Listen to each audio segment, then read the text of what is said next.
तो दोस्तों आज हम राजस्थान सीईटी के लिए 25 इंपॉर्टेंट प्रश्नों के बारे में बात करेंगे और ये सभी प्रश्न मोस्ट इंपॉर्टेंट सिलेक्टेड प्रश्न हैं और परीक्षा में आने लायक प्रश्न, इसलिए वीडियो में तक बने रहे। तो चलो वीडियो को शुरू करते हैं। तो आपका पहला सवाल है कि रेगिस्तानी क्षेत्र में निम्न कगारों से घिरी प्याला झीलें क्या कहलाती हैं? तो ये झीलें कहलाती है खड़ीन। ठीक है, तो दोस्तों आपको 25 प्रश्न दिए जाएंगे, जिसमें से आपने कितने प्रश्न चाहिए है वो हमें लास्ट में कमेंट में जरूर बताएं, जिससे कि आपकी प्रिपरेशन का पता चलता रहेगा। तो अगला प्रश्न देखते हैं। तो अगला सवाल है कि राजस्थान की कुबड़पट्टी कहाँ है? मोस्ट इंपॉर्टेंट क्वेश्चन है कि राजस्थान की कुबड़पट्टी कहाँ है? तो यह कुबड़पट्टी है नागौर अजमेर में। अगला सवाल है कि राजस्थान के पश्चिमी मरुस्थलीय भाग की चट्टानें किस भूगर्भिक काल की हैं? तो यह चट्टानें हैं जुरासिक एवं इयोसीन युग की। अगला सवाल है कि दक्षिण पूर्वी राजस्थान में स्थित भौगोलिक प्रदेश माना जाता है? तो यह प्रदेश माना जाता है हड़ौती का पठार। ये भी वेरी मोस्ट इंपॉर्टेंट क्वेश्चन है, बहुत बार पूछा जाता है एग्जाम में कि दक्षिण पूर्वी राजस्थान में स्थित भौगोलिक प्रदेश माना जाता है? तो यह माना जाता है हड़ौती का पठार। अगला सवाल है कि इनमें से अरावली का कौन सा शिखर सर्वोच्च है यानी सबसे ऊंचा है? तो वह शिखर है जरगा। ठीक है, ये भी मोस्ट इंपॉर्टेंट क्वेश्चन है, बहुत बार पूछा जाता है एग्जाम में कि इनमें से अरावली का कौन सा शिखर है जो सर्वोच्च है या सबसे ऊंचा है? तो वह है जरगा। अगला सवाल है कि मेरवाड़ा या मारवाड़ की पहाड़ियाँ अवस्थित है? ये भी वेरी मोस्ट इंपॉर्टेंट क्वेश्चन है, इससे तो प्रश्न को रट ही लो, क्योंकि ऐसे प्रश्न बहुत बार पूछे जाते हैं कि मेरवाड़ा या मारवाड़ की पहाड़ियाँ अवस्थित हैं। तो यह अवस्थित है कहाँ पर? तो यह अवस्थित है मध्य अरावली में। अगला सवाल है कि निम्नलिखित में से कौन सा बागड़ के नाम से भी जाना जाता है? ये भी वेरी मोस्ट इंपॉर्टेंट क्वेश्चन है कि बागड़ के नाम से भी जाना जाता है। तो यह जाना जाता है मध्य माई का मैदान। अगला सवाल है कि मरु विकास बोर्ड की स्थापना किस वर्ष में हुई थी? तो इसकी जो स्थापना हुई थी वो हुई थी 1966 में। ये भी मोस्ट इंपॉर्टेंट क्वेश्चन है कि मरु विकास बोर्ड की स्थापना किस वर्ष में हुई थी? तो आपको याद रखना है यह हुई थी 1966 में। अगला सवाल है कि सेवण व लवण घास राजस्थान की किस जलवायु प्रदेश में उगती हैं? तो यह घास उगती है शुष्क प्रदेश में। अगला सवाल है कि लूणी बेसिन को और किस नाम से जाना जाता है? ये भी वेरी मोस्ट इंपॉर्टेंट क्वेश्चन है कि लूणी बेसिन को और किस नाम से जाना जाता है? तो इसे जाना जाता है गोडवार क्षेत्र के नाम से। अगला सवाल है कि राजस्थान में मरुस्थल का प्रयाण प्रक्रिया का संबंध है? तो इसका जो संबंध है वह है मरुस्थल का विस्तार से।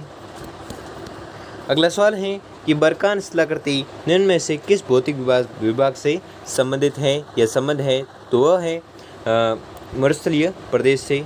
ठीक है, मरुस्थलीय प्रदेश से इसका जो संबंध है, ठीक है, मरुस्थलीय प्रदेश से संबंध है।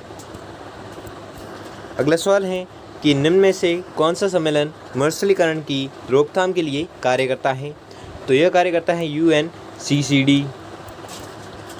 अगला सवाल है कि राजस्थान में त्रिकाल का संबंध है? ये वेरी मोस्ट इंपॉर्टेंट क्वेश्चन है, बहुत बार पूछा जाता है एग्जाम में, हर एग्जाम में पूछा जाता है। ये तो प्रश्न बहुत बार पूछा जाता है कि त्रिकाल का संबंध है या त्रिकाल किससे संबंधित है? तो आपको याद रखना है यह संबंधित है अनाज, जल एवं चारे से। ठीक है, रट लो, कुछ भी करके याद कर लेना इस प्रश्न को।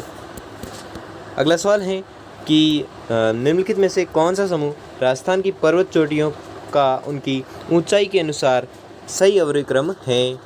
तो सही अवरोही क्रम है शेर, जरगा, अचलगढ़ और तारागढ़।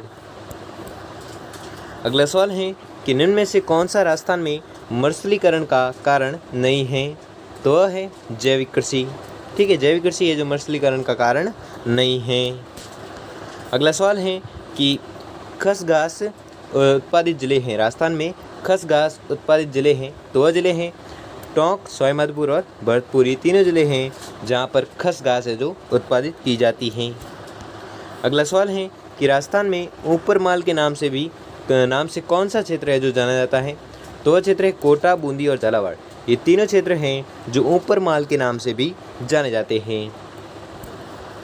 अगला सवाल है कि अरावली वृक्षारोपण परियोजना किस वर्ष में प्रारंभ हुई थी? तो यह जो परियोजना प्रारंभ हुई थी वह हुई थी 1992 में। अगला सवाल है कि मरुस्थलीय वनस्पतियाँ किस नाम से भी जानी जाती हैं? तो यह वनस्पतियाँ जानी जाती हैं जेरोफाइट्स के नाम से। ठीक है, कौन सी वनस्पतियाँ? मरुस्थलीय वनस्पतियाँ।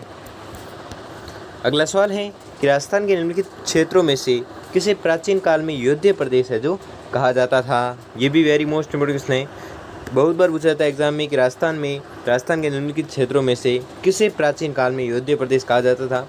तो यह कहा जाता था किसे? तो आपको याद रखना है गंगानगर को कहा जाता था क्या? युद्ध प्रदेश। अगला सवाल है कि विंध्यन कगार हिस्सा है, तो विंध्यन कगार हिस्सा है किसका? हाड़ौती का। अगला सवाल है कि सूरा घाट एवं शिवपुर घाट स्थित है। वेरी मोस्ट इंपोर्टेंट ने बहुत बार पूछा जाता है एग्जाम में कि सूरा घाट और शिवपुर घाट है जो कहाँ पर स्थित है? तो ये जो स्थित है वह स्थित है मध्य अरावली में स्थित है। क्या स्थित है? सूरा घाट और शिवपुर घाट।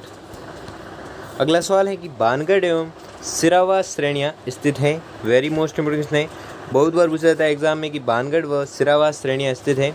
तो ये जो स्थित है उत्तरी अरावली में, ठीक है, उत्तरी अरावली में स्थित है कौन सी श्रेणियाँ? बानगढ़ एवं सिरावा श्रेणियाँ। अगला सवाल है और आज का अंतिम सवाल है कि राजस्थान में हाड़ौती के पठार का अक्षांशीय विस्तार है। ये भी वेरी मोस्ट इंपोर्टेंट क्वेश्चन है, बहुत बार पूछा जाता है एग्जाम में कि राजस्थान में हाड़ौती के पठार का अक्षांशीय विस्तार है। तो कितना है?